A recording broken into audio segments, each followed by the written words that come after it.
I was originally going to call this talk Monkeys Discover Hyperspace, but I decided that was a little outrageous, and I settled on hallucinogens before and after psychology. So before I dig into that subject, I'll say a bit about how I come to have an interest in these substances and their very peculiar effects. Years and years ago, after an LSD trip, I imagined that I perceived a relationship between the LSD experience and the motifs of Tibetan religious art. And accordingly, I went to Nepal and took up residence in a village of Tibetan refugees. And I quickly learned that the shamanism that I wanted to study was inaccessible for reasons of language, for reasons such as that the Buddhists who were teaching me Tibetan looked askance at the shaman that I wanted to associate with.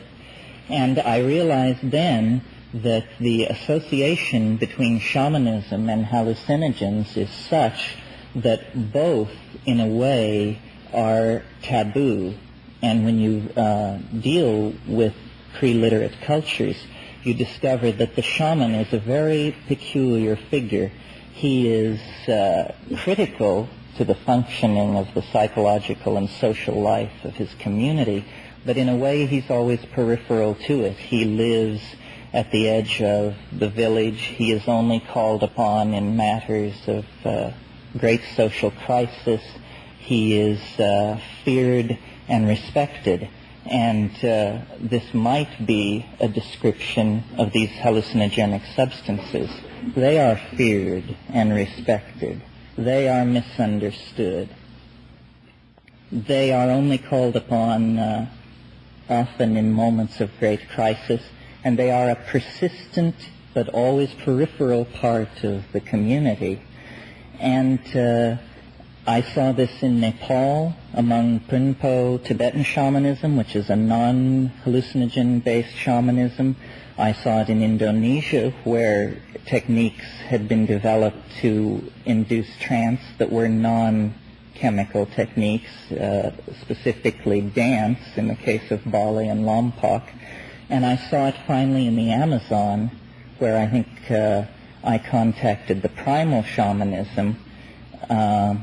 As you know, there's a division of opinion on the matter of whether narcotic, or as I call it, hallucinogenic shamanism is decadent or in fact primary. And Merciliade took the position that hallucinogenic shamanism was decadent, and Gordon Wasson, very rightly, I believe, contravened this view and held that actually it was very probably the presence of the hallucinogenic drug experience in the life of early man that lay the very basis for the idea of the spirit.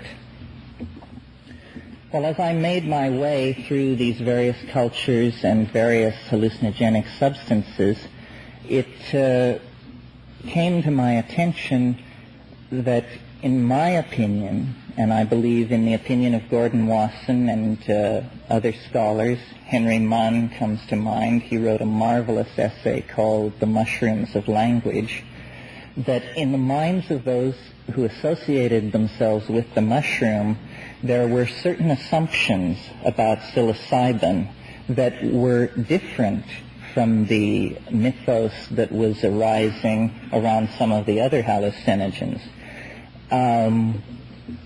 Psilocybin, I think, of the more commonly available hallucinogens, is the most visual, and it is certainly visual if it is done in the traditional manner. And I'm always amazed at how little understood or practiced the traditional manner is, so I'll sketch it for you.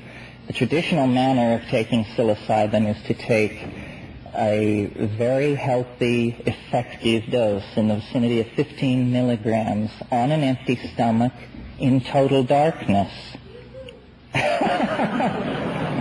You've been there.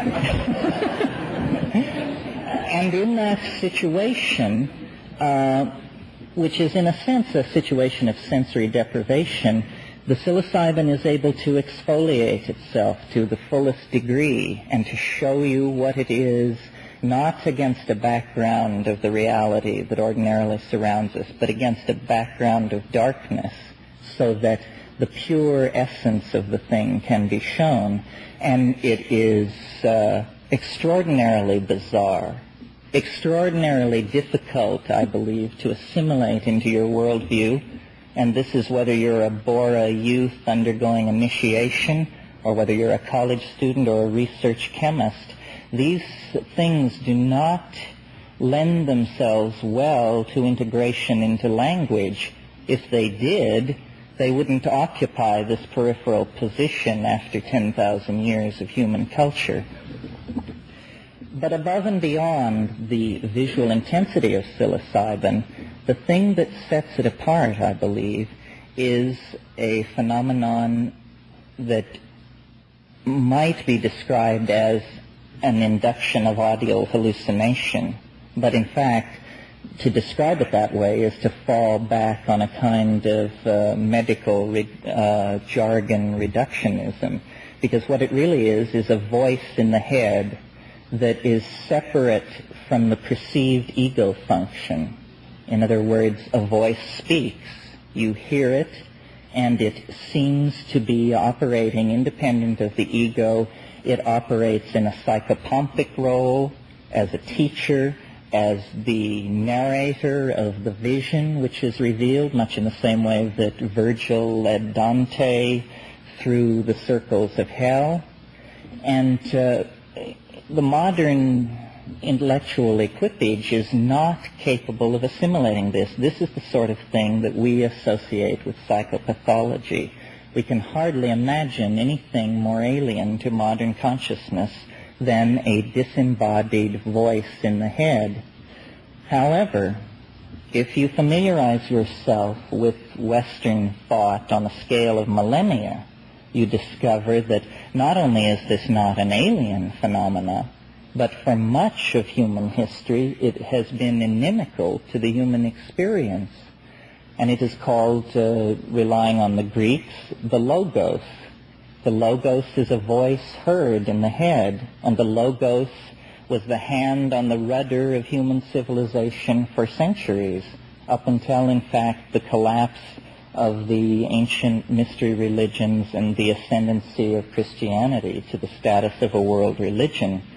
I'm sure many of you are familiar with the story in Plutarch of the fisherman who heard a great noise and saw something fall into the sea and heard a voice from the sky saying that great Pan was dead, that, in other words, the ancient gods had been eclipsed. And, in fact, in Jungian terms, the ancient god, by falling into the sea, had been submerged in the chthonic unconscious and disappeared from the experience of ordinary people. From that period on, it was 15 to 17 centuries while Christianity worked out the implications of its message, while science spun away from Christianity and created its own set of modes. The New World was discovered, reason was enthroned, scientific method was enthroned, and the civilization that we know arose around us. But then, in 1953, Valentina and Gordon Wasson went to Huatla de Jimenez in the Sierra Mazatec of Oaxaca, and they discovered this mushroom cult. And it's my belief that to this day we do not know what exactly it was that they stumbled upon. Mushroom, drug, cult, all of these ideas about what it was rests on the assumption that we know what we're talking about when we talk about mind. And in fact, everything that has been said at this conference has rested on the assumption that we know what we're talking about when we invoke a concept like mind. But the truth of the matter is, ladies and gentlemen, that after 2,000 years of grappling with the problem, scientists cannot even tell you how you can form the conception that you will change your open hand into a closed fist, and it will happen. This is an intervention of mind into the world of matter that no philosopher has been able to give a satisfactory account of. Now, with the hallucinogens, this intervention of one realm into another, of mind into matter or matter into mind, is raised to a pitch of excruciating intensity.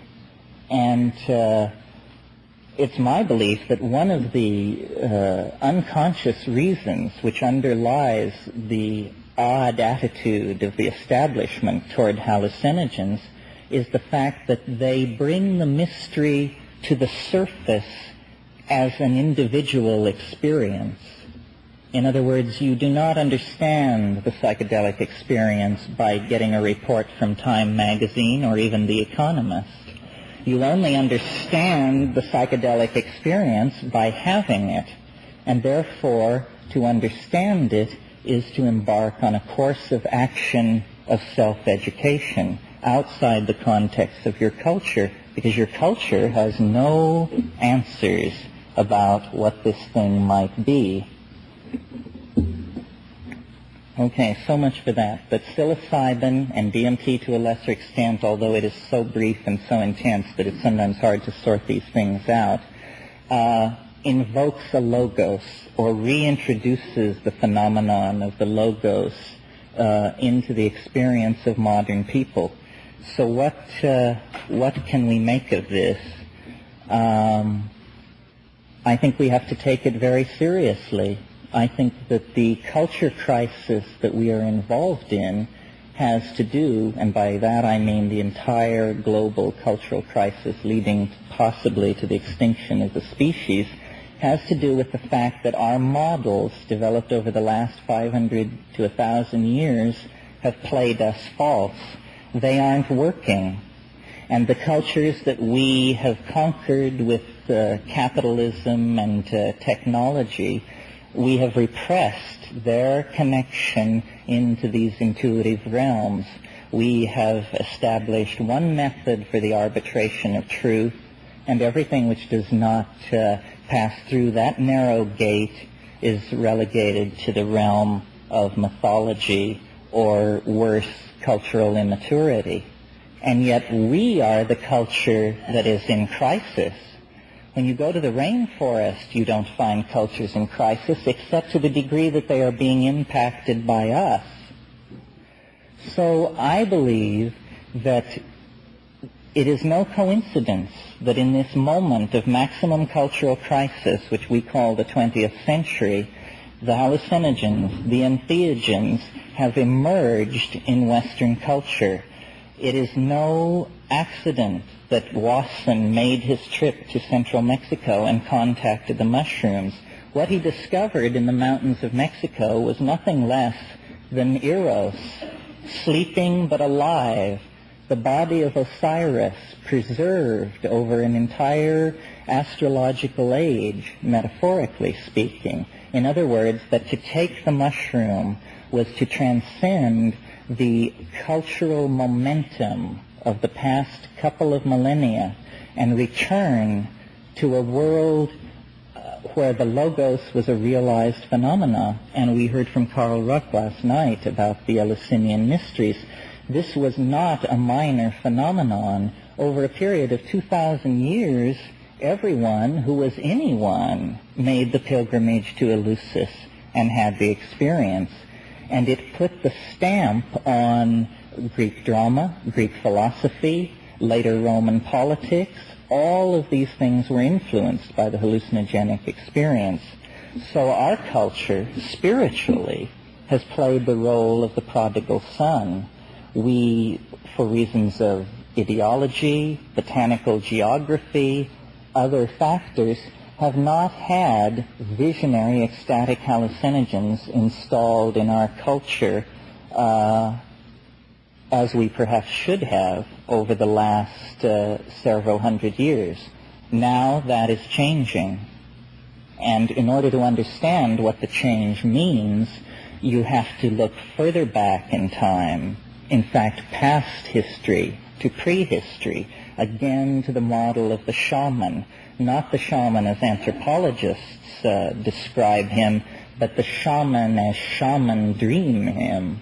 Because every shaman looks back toward an archetypal first shaman who was superhuman, who did go to the stars, who could go to the bottom of the ocean, who could move through the gates of death and return with a lost soul. Now, it seems to me, when you pull back to the perspective of several thousand years, all of history can be seen as an adumbration on this wish, expectation, hope for a superhuman condition, for a transcending of the laws of gravity, of the laws of life and death, into a superhuman condition that was salutary for mankind as a whole. In other words, the shaman as the archetypal perfected man. Now, this afternoon you heard Metzner refer to alchemy as one of the refractions of this concern with the perfection of the spirit. It is about the projecting of a perfect substance, which is the self, purified. But it also led to the rise of modern science, basically through a misunderstanding. Now, it seems to me what's happening now is that what Mircea Eliade called the human desire for self-transcendence expressed through the motif of magical flight has been taken up by the technological society as the idea of space flight. And I'm sure if Tim Leary were here, he could speak to this more eloquently than I can.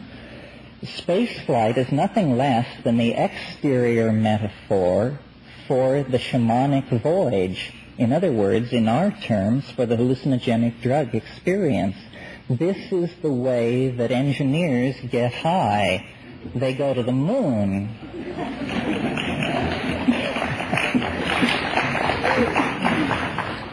What we need to do to transcend our cultural schizophrenia and to heal the rift between spirit and soul, or world and self, is to realize something which we all pay lip service to, at least I'm sure all the people in this room pay lip service to, which is the idea that the inside and the outside are really the same thing. But I don't think the cultural implications of that have been clearly drawn.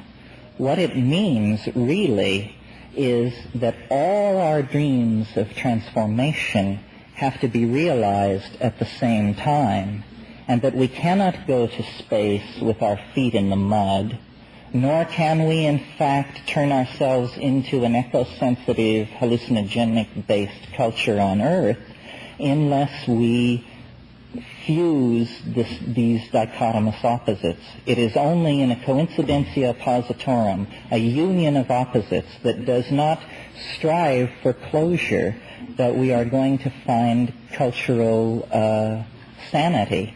And this is the thing that the entheogens, the hallucinogens, deliver with such clarity and regularity. They raise paradox to a level of intensity that no one can evade. And in doing that, they set the stage for turning yourself into the kind of person who does not insist on having it either or, black or white. And a culture composed of those kinds of people will be a culture more civilized than any that we have seen so far. If I can paraphrase Teilhard de Chardin for a moment, he said, or I will paraphrase him this way, when the human race understands the potential of the hallucinogenic drug experience, it will have discovered fire for the second time. And this is what we're waiting for. We are waiting for the discovery of fire so that we can transcend the monkey business and get on with the great business of inhabiting our own imaginations. And it's impossible to take that position without someone saying, Manichaean, dualist, enemy of the body, perhaps.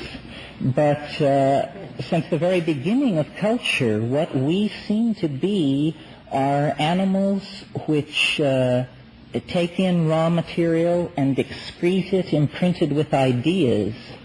And we do this on a larger and larger scale, looking toward the day when all physical constraints can be lifted off of us, as they are in our imaginations, and we can erect the kind of civilization that we want to erect.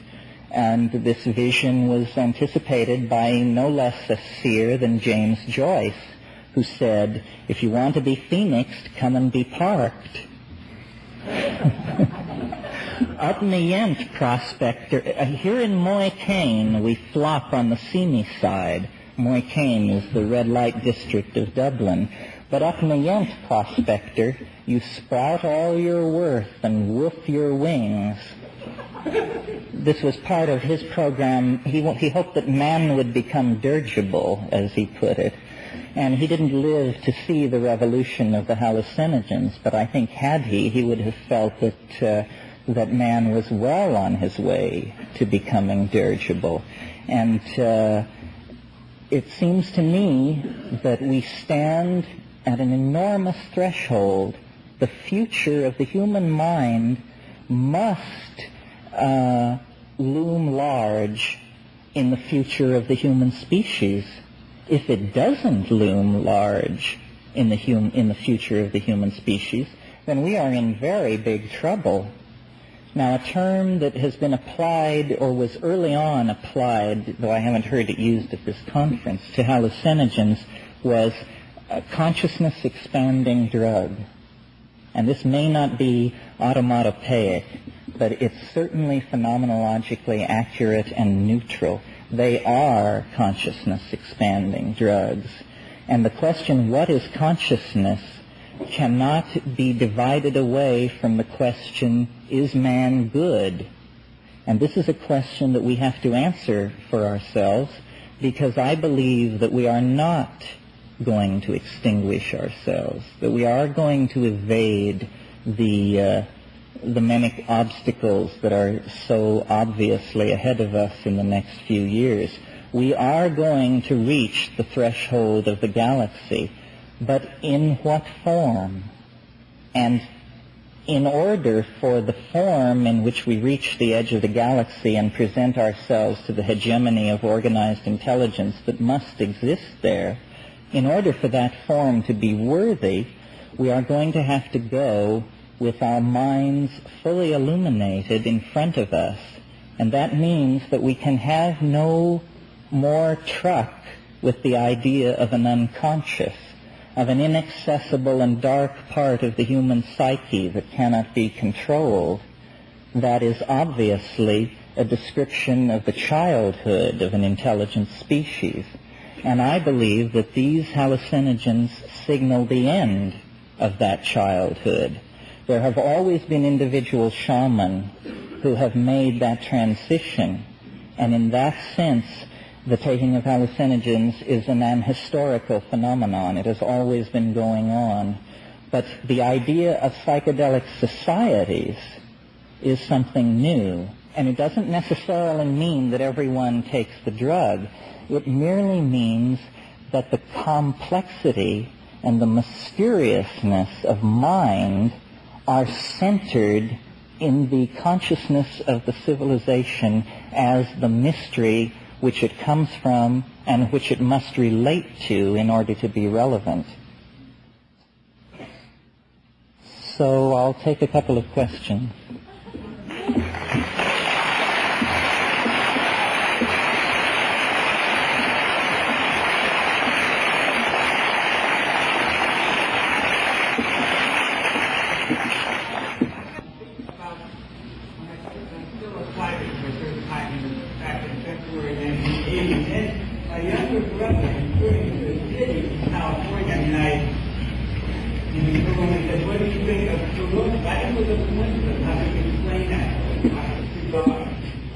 A coincidence is what you have left over when you apply a bad theory.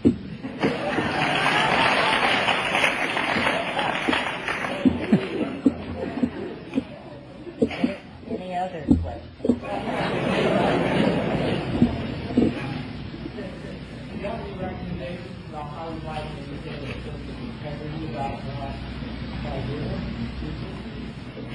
About this idea that the mind is the central,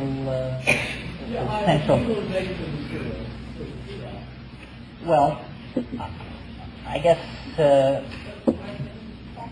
question is, if there any advice vis-a-vis utilization of materials that would allow you to hang on to whatever perceptions I may have triggered in you.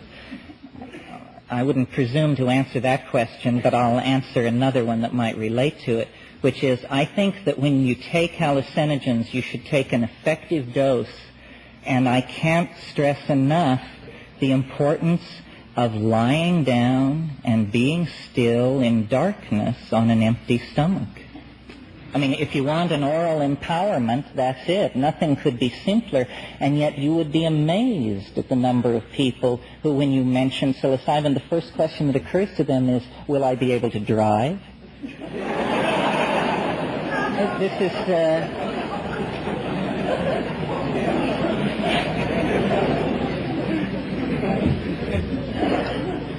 One more. Yeah. Which way would you categorize NDA? With regard to what?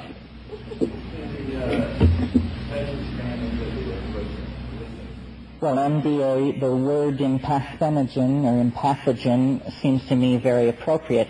It is not a powerful visual hallucinogen. I'm very interested in the visual hallucinogens because it seems to me they pose certain fundamental questions about information theory and that kind of thing. For instance, where do these hallucinations come from? These extremely intricate, far more intricate than any visual scene that your eye falls upon in ordinary reality.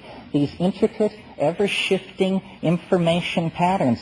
I don't believe that they can be reduced to spirals, lines, and dots. What I see isn't like that. It's more as though you had a holographic hyperspatial radio and you just tune down the dial, and here's a desert world in a triple star system, and here is a city somewhere inhabited by insectile creatures with a machine symbiosis. Here is something else, and it's just flipping by. I would prefer to believe that the human imagination is the holographic organ of the human body, and that we don't imagine anything. We simply see things so far away that there is no possibility of validating or invalidating their existence.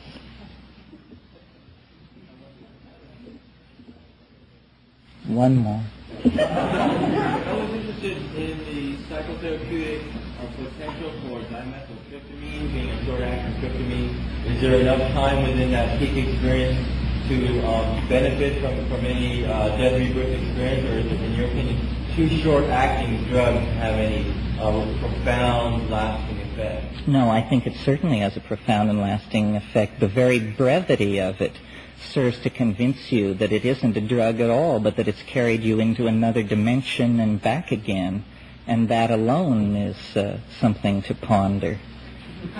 Well, I thank you for your attention.